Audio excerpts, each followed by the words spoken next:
దశరథ మహారాజు శ్రీరామచంద్రుడిని అడవికి వెళ్ళమని చెప్పినప్పుడు శ్రీరాముడితో పాటు సీత కూడా అంగీకరిస్తుంది.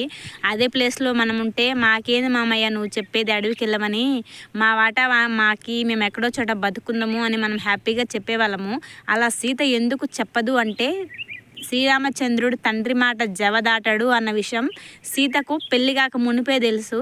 అది ఎలా తెలుసు అంటే రాముడు విల్లు విరిచిన తర్వాత జనక మహారాజ్ చెప్తాడు, సీతమ్మ ఇప్పటి వరకు నా కూతురు, ఇంకా నీకు భార్య అవుతుంది, స్వతంత్రంగా నీ భార్యను తీసుకెళ్ళు అని జనక మహారాజు శ్రీరామచంద్రుడితో చెప్పినప్పుడు శ్రీరామచంద్రుడు ఒక్క వెనకడుగు వేయకుండా తిరస్కరిస్తాడు.